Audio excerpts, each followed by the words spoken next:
Assalamualaikum warahmatullahi wabarakatuh. Alhamdulillah, segala puji hanya milik Allah Subhanahu wa taala yang telah mengaruniakan kita nikmat iman, Islam dan kesehatan sehingga kita bisa menonton video ini yang penuh berkah. Salawat serta salam semoga selalu tercurah kepada Rasulullah Muhammad sallallahu alaihi wasallam, sang pembawa risalah kebenaran dan rahmat bagi seluruh alam. Hadirin yang dirahmati Allah, pada kesempatan kali ini saya akan menyampaikan sebuah kisah tentang salah seorang sahabat Nabi yang unik, yaitu Nuaiman bin Amr. Seorang sahabat Nabi yang dikenal karena sifatnya yang humoris dan penuh kelucuan. Siapa Nuaiman bin Amr? Nuaiman adalah salah satu sahabat Nabi dari kalangan Ansyar. Meskipun ia dikenal suka bercanda dan melucu, ia adalah seorang Muslim yang taat dan turut serta dalam berbagai peperangan bersama Rasulullah sallallahu alaihi wasallam, termasuk perang Badar dan Uhud. Di balik sifatnya yang suka bercanda, ia memiliki hati yang tulus, setia, dan penuh kasih sayang kepada Nabi Muhammad sallallahu alaihi wasallam. Kisah-kisah lucu Nuaiman. Ada banyak kisah lucu tentang Nuaiman yang diriwayatkan oleh para ulama, dan semuanya menunjukkan keunikan sifatnya. Berikut beberapa kisah yang menarik untuk kita simak.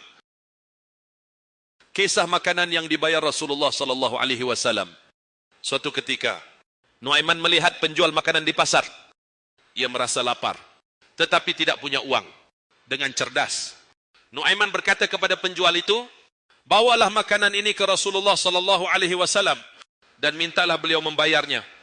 Penjual itu mengikuti saran Nuaiman dan membawa makanan ke Nabi.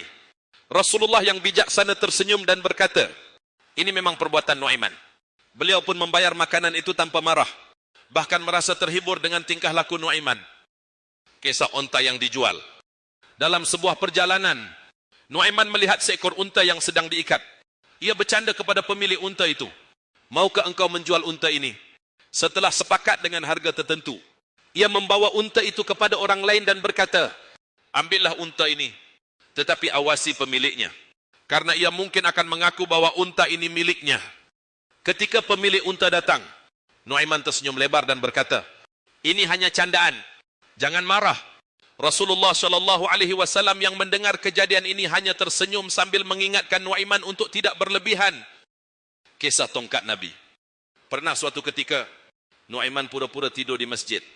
Nabi Muhammad sallallahu alaihi wasallam ingin mengambil tongkat yang berada di sampingnya. Tetapi Nuaiman berpura-pura memeluk tongkat itu erat-erat sambil berkata, "Ya Rasulullah, kalau engkau ingin mengambil tongkat ini, engkau harus membangunkan aku." Rasulullah pun tertawa melihat tingkahnya. Hikmah dari kisah Nuaiman.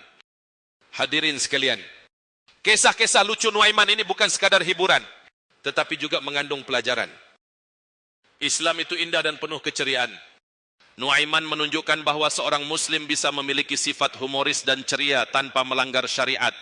Rasulullah sallallahu alaihi wasallam juga tidak pernah marah dengan candaan yang dilakukan oleh Nuaiman selama tidak melampaui batas. Canda yang membangun ukhuwah. Humor yang baik dapat mempererat persaudaraan dan membawa kebahagiaan dalam komunitas. Namun, kita harus berhati-hati agar candaan tidak menyakiti hati orang lain. Kecintaan Nuaiman kepada Rasulullah sallallahu alaihi wasallam. Di balik sifatnya yang humoris, Nuaiman sangat mencintai Rasulullah sallallahu alaihi wasallam. Ia selalu menunjukkan kesetiaannya kepada Nabi dalam berbagai kesempatan, baik dalam suka maupun duka.